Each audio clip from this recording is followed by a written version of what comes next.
महाविकास आघाडीचे हिंगोली शहरातून भव्य शक्ती प्रदर्शन। नगराध्यक्षपदासाठी अर्चना भिसे यांच्या प्रचाराची रणधुमाळी। आगामी हिंगोली नगर परिषद निवडणुकीच्या पार्श्वभूमीवर आज महाविकास आघाडीने शहरातून भव्य रॅली काढून मोठे शक्ती प्रदर्शन केले। नगराध्यक्षपदाच्या उमेदवार अर्चनाताई श्रीराम भिसे यांच्या प्रचाराची सूत्रे त्यांचे बंधू आणि शिवसेना उबाटा गटाचे संपर्क प्रमुख विनायक भिसे यांनी हाती घेतली असून आजच्या रॅलीने महाविकास आघाडीची ताकद स्पष्टपणे दिसून आली। हिंगोली शहरातील छत्रपती शिवाजी महाराज चौकातून या रॅलीला सुरुवात करण्यात आली। महापुरुषांच्या पुतळ्यांना आदरांजली वाहिली। यामध्ये महात्मा गांधी, इंदिरा गांधीच्या, डॉक्टर बाबासाहेब आंबेडकर, लोकशाहीर अण्णाभाऊ साठे यांच्या पुतळ्यास हार घालून अभिवादन केले। रॅलीमध्ये ढोल ताशे व महाविकास आघाडीतील पक्षांचे झेंडे घेऊन मोठ्या प्रमाणात कार्यकर्ते सहभागी झाले होते। Rally post office, Jawahar road, Gandhi Chowk, doctor Babasaheb Ambedkar, Ambika talkies, Gadipura, Sat Mata मंदिर मार्गे काढण्यात आली।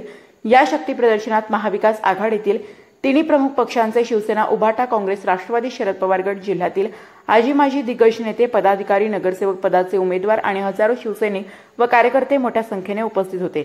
या रॅलीमध्ये उबाटाचे खासदार नागेश पाटील आष्टीकर, शिवसेना जिल्हाप्रमुख संदेश देशमुख, जिल्हाप्रमुख गोपू पाटील, संपर्क प्रमुख विनायकराव भिसे, माजी खासदार शिवाजीराव माने, माजी आमदार संतोष टारफे, शेतकरी सेनेचे प्रदेशाध्यक्ष वसीम देशमुख, शेतकरी सेनेचे बाळासाहेब मगर, उद्धवराव गायकवाड उपस्थित होते। राष्ट्रवादी काँग्रेस, शरद पवार गट जिल्हाध्यक्ष मुनीर पटेल, मुजीब पठाण, काँग्रेस जिल्हाध्यक्ष सुरेश अप्पा सराफ, माजी नगरपंचायत सदस्य विनायकराव देशमुख, मिलिंद उबाळे यांच्यासह विविध पक्षांचे पदाधिकारी मोठ्या संख्येने उपस्थित होते। हे मोठं प्रदर्शन नाहीच आहे।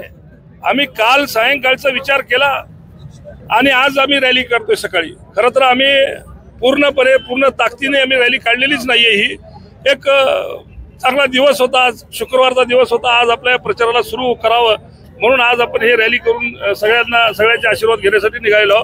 ऍक्च्युअली याला रॅली आम्ही असे काही शक्ती प्रदर्शन करून रॅली केलेली नाहीये। त्यापेक्षा कित्येक जास्त लोक आपल्या रॅलीमध्ये राहू शकतील। आम्ही यांच्याकडे फक्त एकाच नजरेने, हिंगोलीकर एका नजरेने बघतायत की आज लोकांना दहशतमुक्त हिंगोली पाहिजे, आज लोकांना इथं हिंगोलीचा विकास पाहिजे, इथं करप्शन नसलं पाहिजे। या दृष्टिकोनातून हिंगोली शहर बघते, मी पण बघतोय। आणि आज लोकांना समज आलेली आहे, लोक हुशार झालेले आहेत, लोक सावध झालेले आहेत। त्यामुळे यावेळेस निश्चितपणे हिंगोलीमध्ये मशाल पेटेल। म्हणजे मुख्यमंत्री आता बीजेपीचे आमदार आहेत तिथले लोकलचे, आणि तेच तक्रार करतात की दावे धंदे चाललेत। आता मुख्यमंत्री त्यांचा, गृहमंत्री त्यांचा, आता तरी त्याला न्याय मिळत नसेल तर मग या सर्वसामान्य जनतेला दुसरा काय न्याय मिळणार आहे? ही परिस्थिती आहे। मला हे असं नाही वाटत। आपण जरी म्हणत असाल की निवडणुकीच्या तोंडावर, पण निवडणुकीच्या फार अगोदरपासून सुद्धा आमदाराची तक्रारी चालू आहेत, पण त्याच्यावर निवारण होत नाही किंवा त्याचं निरसन होत नाही।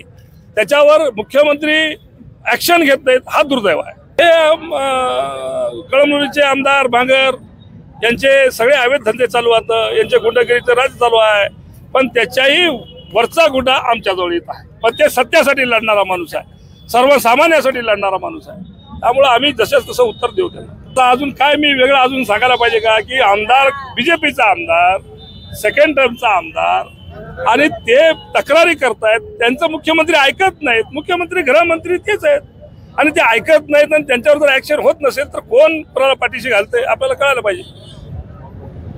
आमची लढत ही भारतीय जनता पार्टीशी आहे आणि शिंदे गट हे आमच्या जवळपासही नाही, ते तिसऱ्या ते चौथ्या नंबरला फेकल्या जाईल।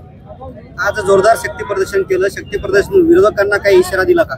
नाही, हे शक्ती प्रदर्शन नव्हतं, हे सर्वसामान्य माणसांचा आवाज आहे। सर्वसामान्य माणसं जे दहशतीला या हिंगोली शहरासह पूर्ण जिल्ह्यामध्ये अवैध धंदे खूप मोठे बोकाळलेले आहेत, आणि याला विरोध आणि याला कंटाळून हे लोक रस्त्यावर उतरलेले, आणि या लोकांनी आम्हाला समर्थन दिलेलं आहे। आम्ही शक्ती प्रदर्शन केलं नाही, ही लोक आमच्या सोबत आलेली आहेत। दोन आमदार खासदार साहेबांनी सांगितल्याप्रमाणे हे निवडणूक आले की एकमेकाच्या विरोधात भांडतात, आणि निवडणूक संपली की हे जिकडे तिकडे आपल्या वाटेला लागतात। परंतु हे भांडले काय आणि एकत्र लढले काय, आमच्या महाविकास आघाडीवर कुठलाही परिणाम होणार नाही। 3 तारखेला गुलाल आमचाच आहे।